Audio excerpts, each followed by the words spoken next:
आप देख रहे हैं 7 न्यूज। मैं आपके साथ मोहम्मद सलमान जुनैदी। बीजापुर को नशा मुक्त बनाने के लिए पुलिस और कॉलेज के विद्यार्थी उतरे सड़कों पर। जैसे कि राज्य में बहुत से लोग नशीली चीजों के शिकार हो चुके हैं, जिससे कई युवा जो है अपनी जानें गंवा रहे हैं। इसी के चलते बीजापुर शहर को नशा मुक्त बनाने के लिए आज 23 जून 2026 को बीजापुर में ड्रग फ्री अभियान की शुरुआत की गई, जिसमें नशे के खिलाफ जागृति फैलाने के उद्देश्य से विजयपुर पुलिस विभाग की ओर से एक विशाल रैली का आयोजन किया गया, जो शहर के सिद्धेश्वर मंदिर से शुरू होते हुए मुख्य रास्तों से होते हुए आखिर में अंबेडकर स्टेडियम जा पहुंचे। इस रैली में पुलिस अधिकारियों, कर्मचारियों और विद्यार्थियों और कई सामाजिक संगठनों के प्रतिनिधियों ने भाग लिया। रैली के दौरान लोगों को नशीली पदार्थों के दुष्प्रभावों के बारे में जागरूक किया गया। भागीदारों ने से नॉट टू ड्रग्स और ड्रग फ्री बीजापुर के नारे लगाते हुए युवाओं को नशे से दूर रहने का संदेश दिया।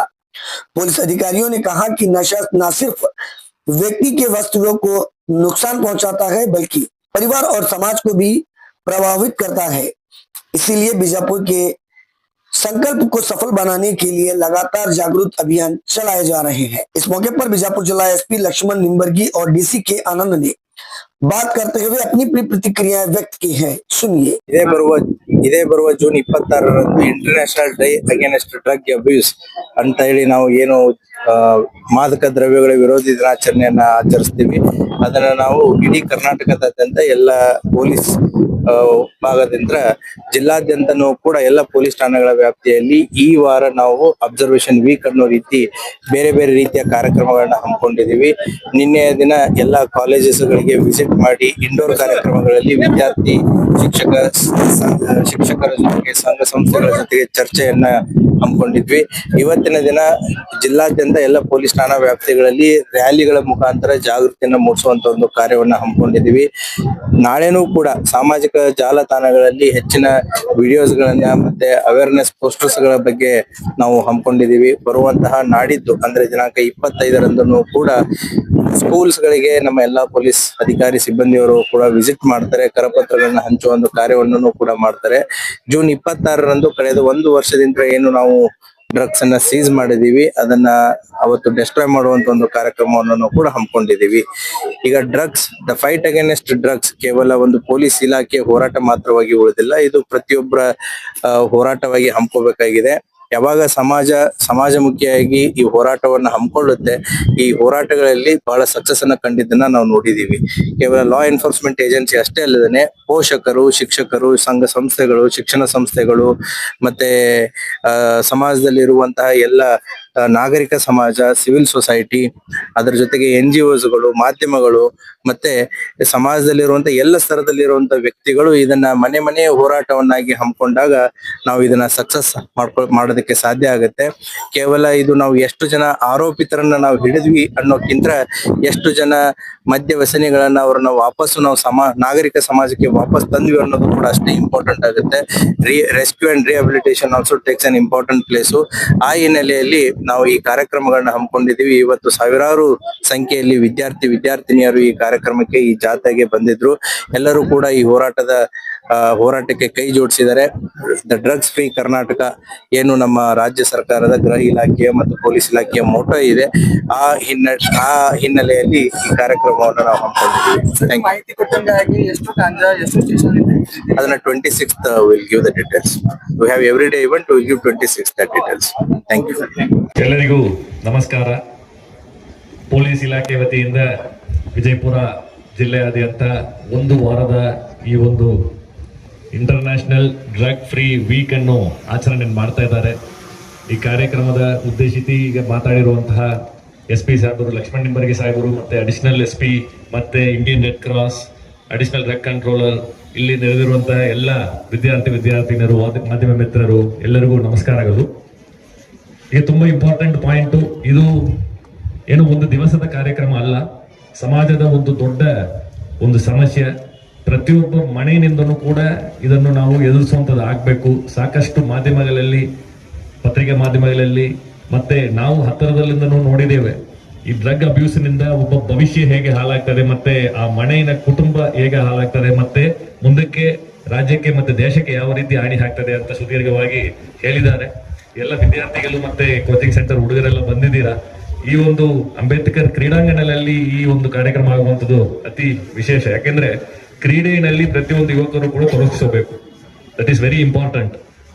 ಯಾರೊಬ್ಬರು ಕ್ರೀಡೆಯಲ್ಲಿ ತುಂಬಾ ಚೆನ್ನಾಗಿ ರೆಗ್ಯುಲರ್ ಪ್ರಾಕ್ಟೀಸ್ ಮಾಡ್ತಾ ಇದ್ದಾರೆ, ಯಾರು ಫೋಕಸ್ಡ್ ಆಗಿದ್ದಾರೆ, ಅವರು ಇದರಲ್ಲಿಂದ ಹೊರಗಡೆ ಬರಲಿಕ್ಕೆ ಸಾಧ್ಯತೆ ಇದೆ. ಜೊತೆಗೆ ಆರೋಗ್ಯ ಇಲಾಖೆಯಿಂದನೂ ಕೂಡ ಸಾಕಷ್ಟು de addiction centres, counselling centres ಅನ್ನು ಕೂಡ ಮಾಡಿದ್ದಾರೆ. ಆದಾಗಿನೂ ಎಲ್ಲೋ ಒಂದು ಕಡೆ ಈ ಮೆಂಟಲ್ ಹೆಲ್ತ್ ಅಂತ ಬಂದ ಕೂಡಲೇನೆ ಅದು ಒಂದು ಸೋಷಿಯಲ್ ಸ್ಟಿಗ್ಮಾ ಆಗಿ ಉಳಿದಿದೆ. ಹಂಗಿರಬಾರದು. ಯಾರಿಗೆ ಮಾನಸಿಕವಾಗಿ ಒತ್ತಡ ಇದೆಯೋ, ಮಾನಸಿಕವಾಗಿ ಈಗ ಡ್ರಗ್ ನಲ್ಲಿ ಈಗಾಗಲೇ ಸಿಲುಕಿದಾರೋ ಅವರು ಹೊರಗೆ ಬರಲಿಕ್ಕೆ ಸಾಧ್ಯತೆ ಇದೆ. ಅದನ್ನು ನಾವು ಅಪ್ರೋಚ್ ಮಾಡಬೇಕು, ಸೂಕ್ತ ಸಮಸ್ಯೆಗಳಿಗೆ ಪರಿಹಾರ ಕಾಣ್ಕೊಳ್ಬೇಕು. ಸಾಕಷ್ಟು ಸೂಸೈಡ್ಗಳನ್ನು ನೋಡ್ತಾ ಇದ್ದೇವೆ. ಸೊ ಈ ರೀತಿಯಾದಂತಹ ಸಮಸ್ಯೆಗಳನ್ನು ಎನ್ಫೋರ್ಸ್ಮೆಂಟ್ ಮಾಡುವಂಥದ್ದು ಎಷ್ಟು ಮುಖ್ಯನೋ ಅದಕ್ಕಿಂತ ಈ ಇನ್ಫಾರ್ಮೇಶನ್ ಅವೇರ್ನೆಸ್ ಅಂಡ್ ಎಜುಕೇಶನ್ ತುಂಬಾ ಮುಖ್ಯವಾಗಿರ್ತದೆ. ಆ ಒಂದು ನಿಟ್ಟಿನಲ್ಲಿ ಈ ಕಾರ್ಯಕ್ರಮ ಯಶಸ್ವಿಯಾಗಿ ಆಯೋಜನೆ ಮಾಡಿದ್ದಕ್ಕೆ ಪೊಲೀಸ್ ಇಲಾಖೆಗೆ ನನ್ನ ಅಭಿನಂದನೆಗಳನ್ನು ಸಲ್ಲಿಸ್ತೇನೆ. ಜೊತೆಗೆ ಎಲ್ಲ ಇಲ್ಲಿ ಪಾರ್ಟಿಸಿಪೇಟ್ ಮಾಡಿರುವಂತಹ ಶಾಲಾ ಕಾಲೇಜುಗಳಿಗೂ ಕೂಡ ನನ್ನ ಅಭಿನಂದನೆ ಸಲ್ಲಿಸ್ತೇನೆ. ಈಗ ಪ್ರತಿಜ್ಞಾವಿಧಿ ನಾನು ಓದ್ತೇನೆ. ಎಲ್ಲರೂ ತಮ್ಮ ಬಲಗೈಯನ್ನು ಎದುರುಗಡೆ ತೋರಿಸಿ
ತಾವು ತಮ್ಮ ಗ್ರೂಪ್ ವೈಸ್ ಬೇಗನೆ ನಾವೆಲ್ಲರೂ ಕೂಡ ಅಸೆಂಬಲ್ ಆಗಬೇಕು. ದಯವಿಟ್ಟು ತಮ್ಮ ಕಾಲೇಜ್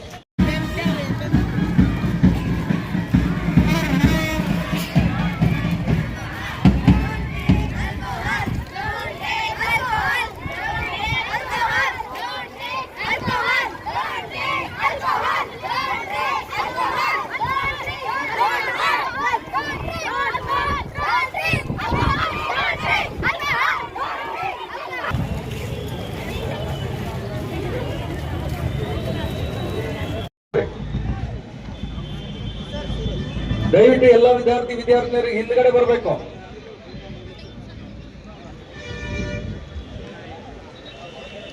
ನಮ್ಮೊಟ್ಟಿಗೆ ಬಹಳ ಅದ್ಭುತವಾಗಿ ಪೊಲೀಸ್ ವಾದ್ಯ ವೃಂದ ಕೂಡ ಜೊತೆಗಿದೆ.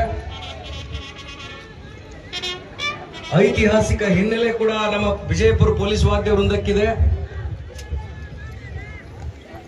ಹಾಗೇನೆ ಈ ಕಾರ್ಯಕ್ರಮದಲ್ಲಿ ಭಾಗಿಯಾಗಲಿಕ್ಕೆ ನಮ್ಮ ಜಿಲ್ಲೆಯ ನೆಚ್ಚಿನ ಜಿಲ್ಲಾಧಿಕಾರಿಗಳಾಗಿರುವ ಸನ್ಮಾನ್ಯ ಶ್ರೀ ಡಾಕ್ಟರ್ ಆನಂದ್ ಸರ್ ಅವರು ಕೂಡ ಆಗಮಿಸ್ತಾ ಇದ್ದಾರೆ. ಬರ್ಮಾಡ್ಕೊಳ್ಳಿಕ್ಕೆ ವಿನಂತಿಯನ್ನು ಮಾಡ್ತೇನೆ.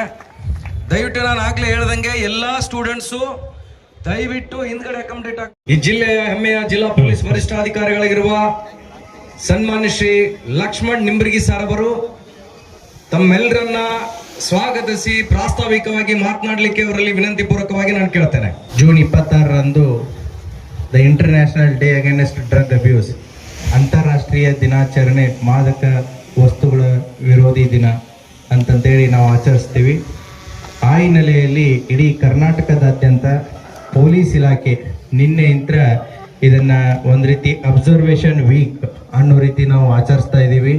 ಪ್ರತಿದಿನನೂ ಕೂಡ ಒಂದು ರೀತಿಯಾದಂಥ ಒಂದು ಕಾರ್ಯಕ್ರಮವನ್ನ ಜಿಲ್ಲೆಯ ಎಲ್ಲ ಪೊಲೀಸ್ ಠಾಣೆಗಳ ವ್ಯಾಪ್ತಿಗಳಲ್ಲಿ ನಾವು ಹಮ್ಮಿಕೊಂಡಿದ್ದೀವಿ. ನಿನ್ನೆಯ ದಿನ ಎಲ್ಲ ಇಂಡೋರ್ ಕಾರ್ಯಕ್ರಮಗಳು, ಸ್ಕೂಲು ಕಾಲೇಜಸ್ಗಳಿಗೆ ವಿಸಿಟ್ ಮಾಡಿಬಿಟ್ಟು ನಮ್ಮ ಅಧಿಕಾರಿಗಳು ಈ ಮಾದಕ ದ್ರವ್ಯಗಳ ದುಷ್ಪರಿಣಾಮಗಳ ಬಗ್ಗೆ ಮಾತಾಡ್ತಾ ಇದ್ದಾರೆ, ಅರಿವನ್ನು ಮೂಡಿಸ್ತಾ ಇದ್ದಾರೆ. ಇವತ್ತಿನ ದಿನ ನಾವು ಜಾಥಾ ಮತ್ತು ರ್ಯಾಲಿಗಳ ಮೂಲಕ ಜನಸಾಮಾನ್ಯರ ಮತ್ತು ವಿದ್ಯಾರ್ಥಿಗಳ ಗಮನಕ್ಕೆ ತರ್ತಾ ಇದ್ದೀವಿ, ಸಾರ್ವಜನಿಕರ ಗಮನಕ್ಕೆ ತರ್ತಾ ಇದ್ದೀವಿ, ಮಾಧ್ಯಮಗಳ ಮೂಲಕ ಅತಿ ಹೆಚ್ಚು ಜನರನ್ನ ರೀಚ್ ಆಗ್ತಾ ಇದ್ದೀವಿ. ನಾಳೆ ಸೋಷಿಯಲ್ ಮೀಡಿಯಾ ವಾರ್ ರೂಮ್ ಅಂದ್ರೆ ಸೋಷಿಯಲ್ ಮೀಡಿಯಾದಲ್ಲಿ ಇದರ ಬಗ್ಗೆ ಜಾಗೃತಿ ಮೂಡುವಂತ ಒಂದು ಅಭಿಯಾನವನ್ನ ನಾಳೆ ಮಾಡ್ತಾ ಇದ್ದೀವಿ. ನಾಡಿದ್ದು ಸಾರ್ವಜನಿಕ ಸ್ಥಳಗಳಲ್ಲಿ, ಶಾಲಾ ಕಾಲೇಜುಗಳಲ್ಲಿ ಪ್ಯಾಂಪ್ಲೆಟ್ಸ್ಗಳ ಮೂಲಕ, ಪೊಲೀಸ್ ಆಫೀಸರ್ಸ್ಗಳ ವಿಸಿಟ್ಗಳ ಮೂಲಕನೂ ಕೂಡ ಇದರ ಬಗ್ಗೆ ನಾವು ಎಲ್ಲರ ಗಮನವನ್ನು ಸೆಳೀತಾ ಇದ್ದೀವಿ. 26ನೇ ತಾರೀಕಿನಂದು ಕಳೆದ 1 ವರ್ಷದಿಂದ ವಿಜಯಪುರ ಜಿಲ್ಲಾದ್ಯಂತ ಸೀಸ್ ಆಗಿರುವಂತಹ ಎಲ್ಲ ಮಾದಕ ದ್ರವ್ಯಗಳ ಡಿಸ್ಟ್ರಕ್ಷನ್ ಅನ್ನು ಕೂಡ ನಾವು ಮಾಡ್ತಾ ಇದ್ದೀವಿ. Over A period of 5 days ಬೇರೆ ಬೇರೆ ರೀತಿಯಾದಂತಹ ಕಾರ್ಯಕ್ರಮಗಳನ್ನ ಹಮ್ಮಿಕೊಂಡಿದ್ದೀವಿ. ಇವತ್ತಿನ ಕಾರ್ಯಕ್ರಮಕ್ಕೆ ಜಾಥಾದ ಉದ್ಘಾಟನೆಯನ್ನ CEO ರಿಷಿ ಆನಂದ್ ಸಾಹೇಬರು ಮಾಡಿದ್ದಾರೆ. ಅದೇ ರೀತಿ ಕೂಡ ಈ ಕಾರ್ಯಕ್ರಮ ವೇದಿಕೆಗೆ ನಮ್ಮ ವಿಜಯಪುರ ಜಿಲ್ಲೆಯ ಜಿಲ್ಲಾಧಿಕಾರಿಗಳಾದಂತಹ ಡಾಕ್ಟರ್ ಕೆ ಆನಂದ್ ರವರು ಕೂಡ ಬಂದಿದ್ದಾರೆ. ಅವರು ತಮಗೆ ಪ್ರತಿಜ್ಞಾವಿಧಿ ಬೋಧನೆಯನ್ನ ಮಾಡ್ತಾರೆ. ಈ ಕಾರ್ಯಕ್ರಮದಲ್ಲಿ ಉಪಸ್ಥಿತರಿರುವಂತಹ ಬಿದಿರಿ ಡಾಕ್ಟರ್ ಸಾಹೇಬರು, ಮತ್ತೆ ನಮ್ಮ ಡ್ರಗ್ಸ್ ಕಂಟ್ರೋಲರ್ ಸಾಹೇಬರಾಗಿರ್ಬೋದು, ರೂಢಿಗೆಯವರಾಗಿರ್ಬೋದು, ಎಡಿಷನಲ್ SP ಅವರಾಗಿರ್ಬೋದು, ಮತ್ತೆ ನಮ್ಮ ಸೆಕ್ರೆಟರಿ ಡಾಕ್ಟರ್ ಆಗಿರ್ಬೋದು, ಮತ್ತೆ ಮಂಜುನಾಥ್ ರವರೇ, ಮತ್ತೆ ಅದೇ ರೀತಿ ನಮ್ಮ ಪ್ರತ್ಯಕ್ಷ ಪರೋಕ್ಷವಾಗಿ ಇಲ್ಲಿ ನಡೆದಂತ ಎಲ್ಲ ವಿದ್ಯಾರ್ಥಿನಿಯರನ್ನ ಕರೆದುಕೊಂಡು ಬಂದಂತ ಎಲ್ಲ ಕಾಲೇಜು ಸ್ಕೂಲ್ ಮ್ಯಾನೇಜ್ಮೆಂಟ್ ಅವರಾಗಿರ್ಬೋದು, ಮತ್ತೆ ಕೋಚಿಂಗ್ ಸೆಂಟರ್ದಿಂದ ಬಂದಂತ ಎಲ್ಲ ವಿದ್ಯಾರ್ಥಿನಿಯರಾಗಿರ್ಬೋದು, ಮತ್ತೆ ಈ ನೆರೆದಿರುವಂತಹ ಎಲ್ಲ ಮಾಧ್ಯಮ ಮಿತ್ರರಿಗೆ ಸ್ವಾಗತವನ್ನ ನಾನು ಕೋರ್ತಾ ಇದ್ದೀನಿ. ಈ ಮಾದಕ ದ್ರವ್ಯಗಳ ಬಗ್ಗೆ ನಾನು 2 ವಿಚಾರಗಳನ್ನ ಹೇಳೋದಕ್ಕೆ ಇಷ್ಟಪಡ್ತೀನಿ. ಈ ಮಾದಕ ದ್ರವ್ಯಗಳ ವಿರುದ್ಧ ಹೋರಾಟ ಕೇವಲ ಲಾ ಎನ್ಫೋರ್ಸ್ಮೆಂಟ್ ಏಜೆನ್ಸಿ ಆದಂತಹ ಪೊಲೀಸ್ ಇಲಾಖೆ ಅಥವಾ ಅಬಕಾರಿ ಇಲಾಖೆ ಅಥವಾ ನಮ್ಮ ಪ್ರಾಸಿಕ್ಯೂಷನ್ ಅನ್ನೋದು ಮಾತ್ರ ಉಳಿದಿಲ್ಲ. ಈಗ ಮಾದಕ ದ್ರವ್ಯಗಳ ವಿರುದ್ಧ ಹೋರಾಟ ಪ್ರತಿ ಮನೆಯಿಂದ ಪ್ರಾರಂಭ ಆಗಬೇಕಾಗಿದೆ. ಯಾಕೆ ಅಂತಂತಂದ್ರೆ ನಾವು ಕೇವಲ ಲಾ ಎನ್ಫೋರ್ಸ್ಮೆಂಟ್ ಇದ್ರೆ ಈ ಮಾದಕ ದ್ರವ್ಯಗಳ ವಿರುದ್ಧ ಹೋರಾಟ ಮಾಡ್ತೀವಿ ಅಂತಂತಂದ್ರೆ ಎಲ್ಲೋ ಈ ಹೋರಾಟದ ಒಂದು ಕೊರತೆಯನ್ನ ನಾವು ಕಂಡು ಬರುತ್ತೆ. ನಾವು ಯಾವಾಗ ಸಮಾಜಮುಖಿಯಾಗಿ ಎಂಟೈರ್ ಕಮ್ಯುನಿಟಿ ಹೋರಾಟಗಳಲ್ಲಿ ಪಾಲ್ಗೊಂಡಿದ್ದನ್ನ ನೋಡ್ತೀವಿ, ಅವುಗಳು 100% ರಿಸಲ್ಟ್ಗಳನ್ನ ಕಂಡಿದ್ದಾವೆ. ಪಲ್ಸ್ ಪೋಲಿಯೋ ಆಗಿರ್ಬೋದು, TB ಆಗಿರ್ಬೋದು, ಯಾವಾಗ ಸಮಾಜ ಅಂದ್ರೆ ಎಲ್ಲ ಜನರು ಎಚ್ಚೆತ್ತುಕೊಂಡು ಅದರ ವಿರುದ್ಧ ಹೋರಾಟವನ್ನ ಮಾಡಿದರೆ ಅವುಗಳನ್ನ ನಿರ್ಮೂಲನೆಯಲ್ಲಿ ಸಮಾಜ ಯಶಸ್ವಿಯಾಗಿದೆ. ಅದೇ ರೀತಿ ಕೂಡ ಈ ಮಾದಕ ದ್ರವ್ಯಗಳನ್ನ ಹೋರಾಟ ಕೇವಲ ಲಾ ಎನ್ಫೋರ್ಸ್ಮೆಂಟ್ ಏಜೆನ್ಸಿ ಆದಂತ ಪೊಲೀಸ್ ಇಲಾಖೆಯ ಹೋರಾಟ ಮಾತ್ರವಾಗಿ ಉಳಿದಿಲ್ಲ. ಇದು ಪ್ರತಿಯೊಬ್ಬರ ಮನೆಯಲ್ಲಿರುವಂತಹ ಎಲ್ಲ ಪಾಲಕರ, ಪೋಷಕರ ಮತ್ತು ಶಾಲಾ ಕಾಲೇಜು ಶಿಕ್ಷಣ ಸಂಸ್ಥೆಗಳ ಮತ್ತೆ ಶಿಕ್ಷಕಿಯರ ಮತ್ತು ಸಮಾಜದಲ್ಲಿ ಇರುವಂತಹ ಎಲ್ಲ ಸ್ತರಗಳಲ್ಲಿ ಇರುವಂತಹ ಎಲ್ಲ NGOsಗಳಾಗಿರ್ಬೋದು, ಒಂದು ನಾಗರಿಕ ಸಮಾಜ ಆಗಿರ್ಬೋದು, ಮಾಧ್ಯಮ ಆಗಿರ್ಬೋದು, ಬ್ಯೂರೋಕ್ರಸಿ ಆಗಿರ್ಬೋದು, ಕಾರ್ಯಾಂಗ, ಶಾಸಕಾಂಗ ಎಲ್ಲರೂ ಸೇರಿ ಮಾಡುವಂತ ಒಂದು ಹೋರಾಟ ಆಗಬೇಕಾಗಿದೆ. ಆ ಹಿನ್ನೆಲೆಯಲ್ಲಿ ನಾವು ಹಲವಾರು ದೇಶಗಳ ವಸ್ತುಸ್ಥಿತಿಯನ್ನ ನಾವು ಸ್ಟಡಿ ಮಾಡಿದಾಗ ಪೋರ್ಚುಗಲ್ ದೇಶನೂ ಕೂಡ ಈ ಡ್ರಗ್ಸ್ಗಳ ವಿರುದ್ಧ ಮ್ಯಾಕ್ಸಿಮಮ್ ಹೆಲ್ತ್ ಇನ್ಫ್ರಾಸ್ಟ್ರಕ್ಚರ್ದಲ್ಲಿ ಇನ್ವೆಸ್ಟ್ಮೆಂಟ್ ಮಾಡ್ತು. ಅದೇ ರೀತಿ ಐರ್ಲೆಂಡ್ ದೇಶ ಮ್ಯಾಕ್ಸಿಮಮ್ ಯಂಗ್ ಸ್ಟೂಡೆಂಟ್ಸ್ಗಳನ್ನ, ಯಂಗ್ ವಿದ್ಯಾರ್ಥಿಗಳನ್ನ ಆರ್ಟ್ಸು, ಸ್ಪೋರ್ಟ್ಸು, ಕಲ್ಚರಲ್ ಆಕ್ಟಿವಿಟೀಸ್ಗಳಲ್ಲಿ ಎಂಗೇಜ್ ಮಾಡಿ, ಅಂದ್ರೆ ಪ್ರತಿಯೊಂದು ದೇಶ ಅವರವರ ಪರಿಸ್ಥಿತಿಗೆ ಅನುಗುಣವಾಗಿ, ಅವರವರ ಅವಶ್ಯಕತೆಗೆ ಅನುಗುಣವಾಗಿ ಹೋರಾಟದ ಮಾಡೆಲ್ಸ್ಗಳನ್ನ ಮಾಡ್ತಾ ಹೋಗುತ್ತೆ. ಅದೇ ರೀತಿ ಸಿಂಗಾಪುರು ದ ಪೂರಸ್ ಬಾರ್ಡರ್ ಅನ್ನ ತನ್ನನ್ನ ಬಲಿಷ್ಠವನ್ನಾಗಿ ಮಾಡ್ಕೋತು. ಅದೇ ರೀತಿ ಭಾರತದವನ್ನ ನಾವು ನೋಡಿದ್ರೆ US ಆಗಿರ್ಬೋದು, US ಕೂಡ ವಾರ್ ಅಗೇನೆಸ್ಟ್ ಡ್ರಗ್ಸ್ ಅಂತೇಳಿ ಅವರು ಕೂಡ ಲಾ ಎನ್ಫೋರ್ಸ್ಮೆಂಟ್ ಏಜೆನ್ಸಿ ಸ್ಟ್ರಿಂಜೆಂಟ್ ಲಾಸ್ಗಳನ್ನ, ನಾರ್ವೆ ಅಂತ ದೇಶಗಳನ್ನು ಕೂಡ ಸ್ಟ್ರಿಂಜೆಂಟ್ ಲಾಸ್ಗಳನ್ನ ಹೆಲ್ತ್ ಇನ್ಫ್ರಾಸ್ಟ್ರಕ್ಚರ್ ಮೇಲೆ, ರಿಹ್ಯಾಬಿಲಿಟೇಷನ್ ಮೇಲೆ. ಎಕ್ಸಾಂಪಲ್, ಐರ್ಲೆಂಡ್ದಲ್ಲಿ even parents were asked to give the affidavit, ನಿಮ್ಮ ಮಕ್ಕಳನ್ನ ನೀವು ಸರಿಯಾಗಿ ಸೂಪರ್ವಿಷನ್ ಮಾಡ್ತೀರಿ ಅಂತಂತೇಳಿ ಪಾಲಕರಿಗೂ ಕೂಡ ಜವಾಬ್ದಾರಿಯನ್ನ ಐರ್ಲೆಂಡ್ ದೇಶ ಫಿಕ್ಸ್ ಮಾಡುತ್ತೆ. ಹಾಗಾಗಿ ಬೇರೆ ಬೇರೆ ದೇಶಗಳು ಎಲ್ಲಾ ರೀತಿಯಿಂದ ಅವರವರ ಅವಶ್ಯಕತೆಗೆ ಅನುಗುಣವಾಗಿ ಬೇರೆ ರೀತಿಯಾದಂತ ಎಲ್ಲ ಹೋರಾಟಗಳನ್ನ ಹಮ್ಮಿಕೊಂಡಿದೆ. ಈ ಎಲ್ಲಾ ದೇಶಗಳ ಒಂದು ಅಧ್ಯಯನವನ್ನು ನಾವು ಮಾಡಿದಾಗ ಭಾರತದಲ್ಲಿನೂ ಕೂಡ ಈ ಎಲ್ಲಾ ಸಮಸ್ಯೆಗಳನ್ನು ಕೂಡ ನಾವು ಕಾಣ್ತೀವಿ. ಇಲ್ಲಿ ಕೂಡ ರಿಹ್ಯಾಬಿಲಿಟೇಷನ್, ರೆಸ್ಕ್ಯೂ ಆಗಿರ್ಬೋದು ಅಷ್ಟೇ ಅವಶ್ಯಕತೆ ಇದೆ. ನಾವು ಎಷ್ಟು ಮಾದಕ ದ್ರವ್ಯಗಳನ್ನ ಹಿಡಿದ್ವಿ ಅನ್ನೋದು ಅಷ್ಟೇ ಇಂಪಾರ್ಟೆಂಟ್ ಆಗಿ ಉಳಿದಿಲ್ಲ. ಎಷ್ಟು ಜನರನ್ನ ಈ ಮಾದಕ ದ್ರವ್ಯಗಳಿಂದ ಮುಕ್ತರನ್ನಾಗಿ ಅವರನ್ನ ಸಮಾಜಮುಖಿಯಾಗಿ ನಾವು ವಾಪಸ್ ತಂದಿದೀವಿ ಅನ್ನೋದು ಕೂಡ ಅಷ್ಟೇ ಮುಖ್ಯ ಆಗುತ್ತೆ. ನಮ್ಮ ಹೋರಾಟ ಎಷ್ಟು ಹಿಡಿದ್ವಿ ಅನ್ನೋಕ್ಕಿಂತ ಎಷ್ಟು ಜನರನ್ನ ನಾವು ವಾಪಸ್ ಕರೆ ತಂದ್ವಿ ಅನ್ನೋದು ಆಗ್ಬೇಕಾಗಿದೆ. ಅದೇ ರೀತಿ ಭಾರತ ದೇಶದ ನೀವು ಜಿಯೋಗ್ರಫಿಯನ್ನು ನೋಡಿದಾಗ ವಾಯುವ್ಯದಲ್ಲಿ ಯಾರಿದ್ದಾರೆ? ವಾಯುವ್ಯದಲ್ಲಿ Pakistan, Iran, Afghanistan, golden crescent ಅಂತಂತೇಳಿ ಈ 3 ದೇಶಗಳ ಬಾರ್ಡರ್ಸ್ ಗಳನ್ನ ಹೇಳ್ತೀವಿ. ಅಂತಂದ್ರೆ ಮಾದಕ ವಸ್ತುಗಳ ಉತ್ಪಾದನೆ ಆಗಿರ್ಬೋದು, ಸಾಗಾಟನೆ ಆಗಿರ್ಬೋದು, ವ್ಯಾಪಾರ ಆಗಿರ್ಬೋದು ಕಂಡು ಬರುತ್ತೆ. ಅದೇ ರೀತಿ golden triangle, Thailand, Laos and Bangkok. So ಈ 3 ದೇಶಗಳಲ್ಲಿನೂ ಕೂಡ ನಾವು ಮಾದಕ ದ್ರವ್ಯಗಳ ಉತ್ಪಾದನೆ, ಮಾರಾಟ, ಸಾಗಾಟನೆಯನ್ನ ಕಾಣ್ತೀವಿ. ಇವೆರಡೂ ಕೂಡ ಭಾರತದ ಇಂಟರ್ನ್ಯಾಷನಲ್ ಬೌಂಡ್ರಿಗೆ ಬಹಳ ಹತ್ತಿರವಾಗಿರುವಂತದ್ದು. ಹಾಗಾಗಿನೇ ನಮ್ಮ ಪಂಜಾಬ್ ಆಗಿರ್ಬೋದು, ಜಮ್ಮು ಕಾಶ್ಮೀರ ಆಗಿರ್ಬೋದು, ರಾಜಸ್ಥಾನಗಳಲ್ಲಿನೂ ಕೂಡ ನಾವು ಇದರ ಹೆಚ್ಚಿನ ಪಿಡುಗನ್ನ ನೋಡ್ತೀವಿ. ಅದೇ ರೀತಿ ಗೋಲ್ಡನ್ ಟ್ರಯಾಂಗಲ್ ಅಂದ್ರೆ ನಮ್ಮ ನಾರ್ತ್ ಈಸ್ಟ್ ಭಾರತದಲ್ಲಿನೂ ಕೂಡ ಈ ಸಮಸ್ಯೆಯನ್ನ ನೋಡ್ತೀವಿ. ಇದು ಕೇವಲ ಯುವ ಶಕ್ತಿಯ ಮೇಲೆ, ಆರೋಗ್ಯದ ಮೇಲೆ ಅಲ್ಲ, ಅವರ ಭವಿಷ್ಯದ ಮೇಲೇನು ಪರಿಣಾಮ ಬೀರುತ್ತೆ. ಅವರ ಯುವ ಶಕ್ತಿಯ ಮೇಲೆ ಪರಿಣಾಮ ಬಿದ್ದರೆ ಅದು ಭಾರತದ ಆರ್ಥಿಕತೆಯ ಮೇಲೇನು ಕೂಡ ಪರಿಣಾಮ ಬೀರುತ್ತೆ. ಈ ಡ್ರಗ್ಸ್ ದಂಧೆಯಿಂದ ಬರುವಂತಹ ದುಡ್ಡನ್ನ, ಬ್ಲ್ಯಾಕ್ ಮನಿಯನ್ನ ಈ ಇನ್ಸರ್ಜೆನ್ಸಿ ಮತ್ತು ಟೆರರಿಸ್ಟ್ ಆಕ್ಟಿವಿಟಿಗಳಲ್ಲಿನೂ ಕೂಡ ಅದನ್ನ ಇನ್ವೆಸ್ಟ್ ಮಾಡುವಂತದ್ದನ್ನ ನೀವು ಯಾವ ಮೂವಿಯಲ್ಲಿ ನೋಡ್ತೀರಿ? ದುರಂಧರ್ ಮೂವಿಯಲ್ಲಿ ನೋಡ್ತೀರ, ಅದು ಸತ್ಯ.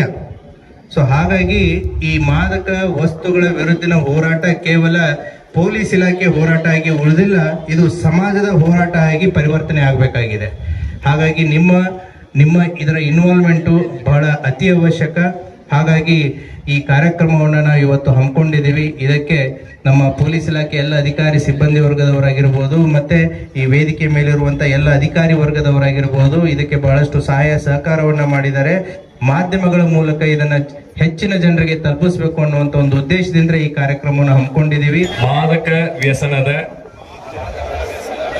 ದುಷ್ಪರಿಣಾಮದ ಕುರಿತು ಜಾಗೃತಿ ಮೂಡಿಸಲು, ಅದರಿಂದಾಗುವ ಅಪಾಯಗಳ ಬಗ್ಗೆ ಇತರರಿಗೆ ಅರಿವು ಮೂಡಿಸಲು ಹಾಗೂ ಮಾದಕ ದ್ರವ್ಯದ ದುರುಪಯೋಗದ ಹಿಡಿತದಿಂದ ಮುಕ್ತವಾದ ಸಮಾಜವನ್ನು ನಿರ್ಮಿಸಲು ನಾನು ಪ್ರತಿಜ್ಞೆ ಮಾಡುತ್ತೇನೆ. ಧನ್ಯವಾದಗಳು. ಈ ಡ್ರಗ್ಸ್ಗಳ ವಿರುದ್ಧ ಮ್ಯಾಕ್ಸಿಮಮ್ ಹೆಲ್ತ್ ಇನ್ಫ್ರಾಸ್ಟ್ರಕ್ಚರ್ದಲ್ಲಿ ಇನ್ವೆಸ್ಟ್ಮೆಂಟ್ ಮಾಡ್ತು. ಅದೇ ರೀತಿ ಐರ್ಲೆಂಡ್ ದೇಶ ಮ್ಯಾಕ್ಸಿಮಮ್ ಯಂಗ್ ಸ್ಟೂಡೆಂಟ್ಸ್ಗಳನ್ನು, ಯಂಗ್ ವಿದ್ಯಾರ್ಥಿಗಳನ್ನು ಆರ್ಟ್ಸು, ಸ್ಪೋರ್ಟ್ಸು, ಕಲ್ಚರಲ್ ಆ್ಯಕ್ಟಿವಿಟೀಸ್ಗಳಲ್ಲಿ ಎಂಗೇಜ್ ಮಾಡಿ, ಅಂದರೆ ಪ್ರತಿಯೊಂದು ದೇಶ ಅವರವರ ಪರಿಸ್ಥಿತಿಗೆ ಅನುಗುಣವಾಗಿ, ಅವರವರ ಅವಶ್ಯಕತೆಗೆ ಅನುಗುಣವಾಗಿ ಹೋರಾಟದ ಮಾಡೆಲ್ಸ್ಗಳನ್ನು ಮಾಡ್ತಾ ಹೋಗುತ್ತೆ. ಅದೇ ರೀತಿ ಸಿಂಗಾಪುರು ದ ಪೋರಸ್ ಬಾರ್ಡರನ್ನು ತನ್ನನ್ನು ಬಲಿಷ್ಠವನ್ನಾಗಿ ಮಾಡ್ಕೋತು. ಅದೇ ರೀತಿ ಭಾರತದವನ್ನ ನಾವು ನೋಡಿದ್ರೆ US ಆಗಿರ್ಬೋದು, US ಅವರು ಕೂಡ ಲಾ ಎನ್ಫೋರ್ಸ್ಮೆಂಟ್ ಏಜೆನ್ಸಿ ಸ್ಟ್ರಿಂಜೆಂಟ್ ಲಾಸ್ಗಳನ್ನ, ನಾರ್ವೆ ಅಂತ ದೇಶಗಳನ್ನು ಕೂಡ ಸ್ಟ್ರಿಂಜೆಂಟ್ ಲಾಸ್ಗಳನ್ನ ಹೆಲ್ತ್ ಇನ್ಫ್ರಾಸ್ಟ್ರಕ್ಚರ್ ಮೇಲೆ, ರಿಹ್ಯಾಬಿಲಿಟೇಷನ್ ಮೇಲೆ. ಎಕ್ಸಾಂಪಲ್, ಐರ್ಲೆಂಡ್ನಲ್ಲಿ even parents were ask to give the affidavit. ನಿಮ್ಮ ಮಕ್ಕಳನ್ನ ನೀವು ಸರಿಯಾಗಿ ಸೂಪರ್ವಿಷನ್ ಮಾಡ್ತೀರಿ ಅಂತಂತೇಳಿ ಪಾಲಕರಿಗೂ ಕೂಡ ಜವಾಬ್ದಾರಿಯನ್ನ ಐರ್ಲೆಂಡ್ ದೇಶ ಫಿಕ್ಸ್ ಮಾಡುತ್ತೆ.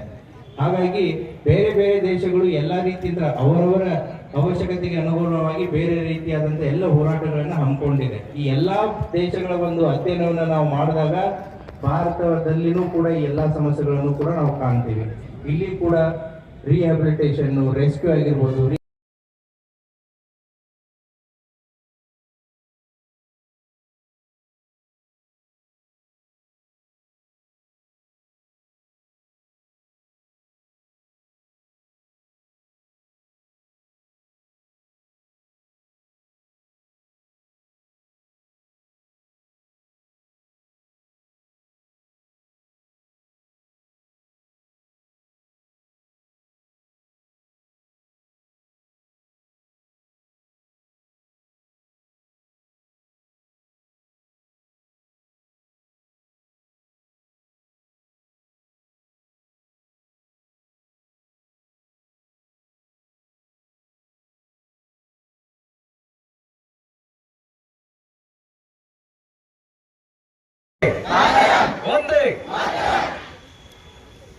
ಇವತ್ತಿನ ಈ ಕಾರ್ಯಕ್ರಮಕ್ಕೆ ಆಗಮಿಸಿ ಈ ಕಾರ್ಯಕ್ರಮವನ್ನು ಉದ್ದೇಶಿಸಿ ಮಾತನಾಡಿ ನಮಗೆ ಪ್ರತಿಜ್ಞಾ ವಿಧಿಯನ್ನು ಘೋಷಿಸಿರ್ತಕ್ಕಂಥ ಮಾನ್ಯ ಜಿಲ್ಲಾಧಿಕಾರಿಗಳಿಗೆ ಒಂದು ಜೋರಾದ ಚಪ್ಪಾಳೆಯ ಮೂಲಕ ನಾನು ಅಭಿನಂದನೆಗಳನ್ನು ಸಲ್ಲಿಸ್ತೇನೆ. ಹಾಗೆಯೇ ವೇದಿಕೆಯಲ್ಲಿ ಉಪಸ್ಥಿತರ್ತಕ್ಕಂಥ ಗೌರವಾನ್ವಿತ ಎಡಿಷನಲ್ SP ಸರ್ ಅವರಿಗೂ, ಹಾಗೆಯೇ ಎಲ್ಲ ಹಿರಿಯ ಅಧಿಕಾರಿಗಳಿಗೂ ತುಂಬು ಹೃದಯದ ಅಭಿನಂದನೆ ಸಲ್ಲಿಸ್ತೇನೆ. ಹಾಗೇನೆ ಇವತ್ತಿನ ಕಾರ್ಯಕ್ರಮಕ್ಕೆ ಬಹಳಷ್ಟು ನಮ್ಮ ಕೋಚಿಂಗ್ ಸೆಂಟರ್ನ ಎಲ್ಲ ವಿದ್ಯಾರ್ಥಿಗಳು ಮತ್ತೆ ಕೋಚಿಂಗ್ ಸೆಂಟರ್ನ ಮುಖ್ಯಸ್ಥರುಗಳು ಕೂಡ ಆಗಮಿಸಿದಿರಿ. ತಮಗೂ ಕೂಡ ತುಂಬು ಹೃದಯದ ಅಭಿನಂದನೆ ಸಲ್ಲಿಸ್ತೇನೆ. ಜೊತೆಗೆ ಮಾಧ್ಯಮದ ಮಿತ್ರರಿಗೂ ಕೂಡ ಅಭಿನಂದನೆಗಳನ್ನು ಸಲ್ಲಿಸಿ ಇವತ್ತಿನ ಕಾರ್ಯಕ್ರಮವನ್ನ ಇಲ್ಲಿಗೆ ಮುಕ್ತಾಯಗೊಳಿಸ್ತಾ ಇದ್ದೇವೆ. ಜೈ ಹಿಂದ್. ತಮ್ಮೆಲ್ಲರಿಗೂ ಕೂಡ ಅಲ್ಪೋಪಹಾರದ ವ್ಯವಸ್ಥೆ ಇದೆ. ರೂಡ್ಗಿರವರು ರೆಡ್ ಕ್ರಾಸ್ ಸಂಸ್ಥೆಯವರ ಸಹಯೋಗದೊಂದಿಗೆ ಅಲ್ಪೋಪಹಾರದ ವ್ಯವಸ್ಥೆಯನ್ನು ಕಲ್ಪಿಸಿದ್ದಾರೆ. ಗೌರವಾನ್ವಿತ ಬಿದ್ರಿ ಸರ್ ಅವರ ನೇತೃತ್ವದಲ್ಲಿ ಇದನ್ನ ವ್ಯವಸ್ಥೆ ಮಾಡಲಾಗಿದೆ. ಸರ್ ಅವರ ನೇತೃತ್ವದಲ್ಲಿ ಅವರೆಲ್ಲರಿಗೂ ಕೂಡ ಅಭಿನಂದನೆ ಸಲ್ಲಿಸ್ತೇನೆ. ಈಗ ತಾವೆಲ್ಲರೂ ಅಲ್ಪೋಪಹಾರವನ್ನು ಸೇವಿಸಿ ನಿಧಾನವಾಗಿ ತೆರಳಲಿಕ್ಕೆ ವಿನಂತಿಯನ್ನು ಮಾಡ್ತೇನೆ. ಮತ್ತೊಮ್ಮೆ ಜೈ ಹಿಂದ್.